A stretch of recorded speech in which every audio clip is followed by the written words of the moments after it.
నమస్తే. Welcome to Abhinav Bharat. ప్రస్తుతం గ్రామ పంచాయతీ ఎన్నికలు ముగిసింది. కార్పొరేషన్ ఎన్నికలపైన ఇప్పటికే ప్రభుత్వం కసరత్తు చేస్తున్నటువంటి నేపథ్యం. నిజామాబాద్ జిల్లా నుంచి ఒకసారి మాట్లాడితే గనక, నిజామాబాద్ జిల్లాకు సంబంధించి మున్సిపల్ కార్పొరేషన్ పరిధిలో ఉన్నటువంటి ఓటర్ లిస్ట్‌ని ఈ మధ్య కాలం గత 2 రోజుల క్రితం బహిర్గతం చేసినటువంటి సిట్యుయేషన్. దీంట్లో చాలా మట్టుకు తప్పుల తడకగా మారిందని చెప్పేసి పలు పార్టీలు కావచ్చు, ప్రజలు గందరగోళానికి తెరతీసినటువంటి సిట్యుయేషన్‌లో నిజామాబాద్ మున్సిపల్ కమిషనర్ దీనికి వివరణ ఇచ్చేందుకు సిద్ధంగా ఉన్నారు. మాట్లాడదాం. ఎలాంటి తప్పులు దొర్లాయా? మరి చాలామందికి చాలా అనుమానాలైతే రేకెత్తినటువంటి అంశం. మాట్లాడదాం దీనిపైన. సార్ చెప్పండి, ఎట్లా చూడాలి? ఏదైతే మీరు ప్రవేశపెట్టినటువంటి ఓటర్ జాబితా ఉందో దాంట్లో ఇతర డిస్ట్రిక్ట్స్ వాళ్ళ నేమ్స్, అడ్రెస్ మ్యాచ్ అయ్యాయి. ఇదంతా చాలా గందరగోళంగా ఉందని ఒకవైపు బీజేపీ పార్టీ సంబంధించి కావచ్చు, చాలా మధ్య ప్రజల్లో ఒక గందరగోళం అయితే నెలకొంది. ఏం చెప్పబోతున్నారు? లేదండి. అంటే వేరే జిల్లాలకు సంబంధించిన ఓటర్స్ మన అర్బన్ కాన్స్టిట్యున్సీ నిజామాబాద్‌లో యాడ్ అయినాయని అని చెప్తున్నారు. అది కరెక్ట్ కాదు. ఎందుకనంటే ఇప్పుడు మేము అవన్నీ గూడా చెక్ జేశాము. ఎపిక్ నంబర్స్‌తో సహా మేమన్నీ గూడా వెరిఫై చేయడం జరిగింది. ఏ పీఎస్‌లో తర్వాత ఏ డివిజన్‌లో ఉన్నారు వాళ్ళ ఓటర్స్ అనేది. సో, అది వాళ్ళు ఏదైతే అడ్రస్ మెన్షన్ చేసి ఉందో వాళ్ళు ఫార్మ్ 8 కింద వాళ్ళు చేంజ్ ఆఫ్ అడ్రస్ కోసం అని జెప్పేసని వాళ్ళు పెట్టుకున్నారు. బట్ అంతేగాని వాళ్ళు voters of Nizamabad urban constituency. So, దానికి సంబంధించినయి అన్నీ గూడా విత్ హౌస్ నంబర్‌తో సహా మాకు మ్యాచ్ అయినాయి. సో, హౌస్ నంబర్సు ఏ పోలింగ్ స్టేషన్‌లో ఉంది, ఏ హౌస్ నంబర్, ఏ డివిజన్ ఉన్నది ఫుల్ క్లారిటీ ఉంది కాబట్టి, వాళ్ళందరూ కూడా అడ్రస్‌లు చూసి టెంపరరీ అడ్రస్‌లను చూసి వాళ్ళు వేరే కొంత మిస్‌అండర్‌స్టాండ్ చేసుకున్నారు. సో, దానికి సంబంధించి కూడా మేము పూర్తి వివరణ ఇవ్వడం జరిగింది. ఇంకా గూడా ఒక డివిజన్‌కి సంబంధించిన ఓటర్స్ ఇంకా వేరే డివిజన్‌లకు వచ్చినాయి, షిఫ్ట్ అయినాయి అని చెప్పేసి అంటున్నారు.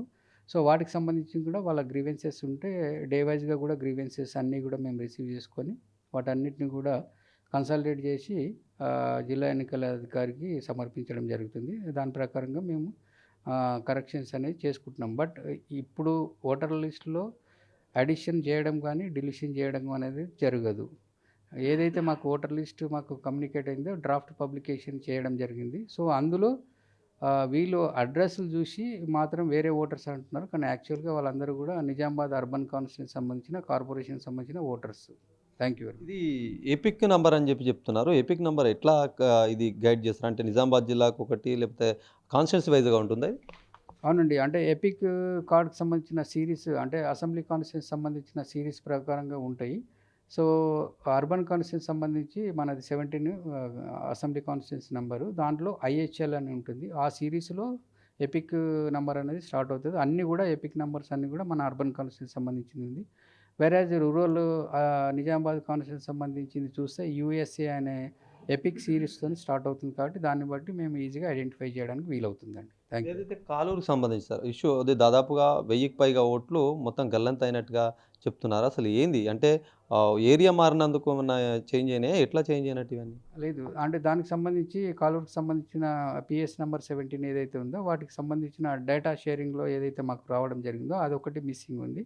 దానికి సంబంధించి ఆల్రెడీ మేము ఇప్పుడు స్టేట్ ఎలక్షన్ కమిషన్‌కి లెటర్ రాసాము. అదొక పీఎస్‌కి సంబంధించిన డేటా. మొన్న మాకు 336 సంబంధించిన పీఎస్‌లకు సంబంధించిన డేటా షేర్ చేయడం అని చెప్పడం జరిగింది. అందులో ఒక్క పీఎస్‌కు అంటే 335 పీఎస్ సంబంధించిన డేటా వచ్చింది. ఇంకొక పీఎస్‌ది మేము ఇప్పుడు ఐడెంటిఫై చేయడం జరిగింది. ఆ పీఎస్ 17కి సంబంధించింది ఏదైతే ఉందో వాటి డేటా షేర్ చేయమని ఇప్పుడు రిక్వెస్ట్ లెటర్ పంపించడం జరిగింది. సో, ఇమ్మీడియేట్‌గా ఒక 1 అవర్‌లో ఆ డేటా వస్తది. రాగానే వాటిని కూడా పబ్లిష్ చేస్తాం. ఇప్పుడు థాంక్ యూ. ఏమన్నా మార్పులు, చేర్పులు గాని ఏమన్నా ఓటర్స్ చేసుకో అవకాశం ఉంటదా మరి? లేదండి. ఇప్పుడు ఏముండదు. మార్పులు, చేర్పులు, ఓటర్స్‌ను డిలీషన్స్, అడిషన్స్ అనేవి కొత్తగా ఏముండదు. ఎందుకంటే క్వాలిఫైయింగ్ డేట్ 1 అక్టోబర్ 2025కి ఇవ్వడం జరిగింది. థాంక్ యూ వెరీ చివరగా మచ్. అంటే ఏం చెప్పదలుచుకున్నారు? ఓటర్లకు సంబంధించి ఏం ఆ! ఓటర్లు ఇప్పుడు ఏదైతే కొత్త లిస్ట్ వచ్చిందో ఈ లిస్ట్‌కి సంబంధించి ప్రజల్లో కొద్దిగా గందరగోళం నెలకొన్న నేపథ్యంలో మీరు ఏం చెప్పదలుచుకున్నారు? ప్రజలందరికీ ఒక విజ్ఞప్తి. తర్వాత అందరి పొలిటికల్ పార్టీస్ కూడా మా విజ్ఞప్తి ఏందంటే, మీరు అడ్రస్‌లు చూసి కన్‌ఫ్యూజ్ కావద్దు. ఏదైతే అడ్రస్‌లో ఏదైతే ఉందో వాళ్ళు ఆన్‌లైన్‌లో అప్లికేషన్ పెట్టుకుంటే దాని ప్రకారంగా వాళ్ళు చేంజెస్ చేసిర్రు. టెంపరరీ అడ్రస్ అని అన్నట్టు వేరే రకంగా. బట్ మీరు చేయాల్సింది ఏందంటే, మీరు చెక్ చేసుకోవాల్సింది ఏందంటే, అర్బన్ కాన్స్టిట్యూన్సీకి సంబంధించిన ఎపిక్ కార్డ్ సీరీస్ ఏదైతే ఉందో అది ఉందా లేదా? తర్వాత హౌస్ నంబర్ కరెక్ట్ ఉన్నాయా లేదా? అనేది వీటిని చెక్ చేసుకుంటే మనకు పూర్తి స్థాయిలో క్లారిటీ వస్తదండి. Thank you very much.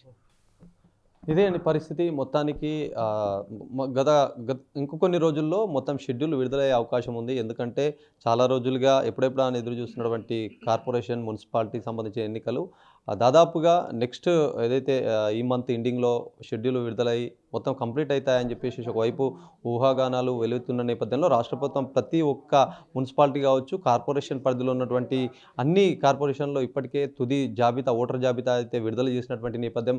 Nizamabad సంబంధించి చాలా మట్టుకు తప్పులుగా ఉన్నాయని చెప్పేసి బీజేపీ పార్టీకి సంబంధించినటువంటి నాయకులు ఆందోళన వ్యక్తం చేసినటువంటి నేపథ్యంలో ఇతర జిల్లాలకు సంబంధించినటువంటి ఓట్లు ఇక్కడ నమోదయ్యాయి అని చెప్పి చెప్పడం, ఇదంతా రీవెరిఫికేషన్ చేసుకున్నటువంటి పరిస్థితిగా చూడొచ్చు. ఇదంతా కేవలం అడ్రస్‌లో చేంజ్ ఉంది. ఏపీకే నంబర్ ఏదైతే ఉందో అదంతా సేమ్‌గా ఉంది. ఇట్లాంటి తప్పులేం జరగలేవు. కాకపోతే లోకల్‌లో ఏదైతే ఇక్కడ నిజామాబాద్ కాన్స్టిట్యున్సీ, నిజామాబాద్‌లో ఉన్నటువంటి డివిజన్‌లలో ఏదైనా లోపాలుంటే ఖచ్చితంగా సరిచేసి దాన్ని క్లీన్‌గా ఉంచే విధంగా చేస్తామని చెప్పి మున్సిపల్ కమిషనర్ దిలీప్ కుమార్ సైతం చెప్తున్నటువంటి పరిస్థితిగా చూడొచ్చు. కెమెరా పర్సన్ సందీప్‌తో శ్రీనివాస్, అభినవ్ భారత్, నిజామాబాద్ నుంచి.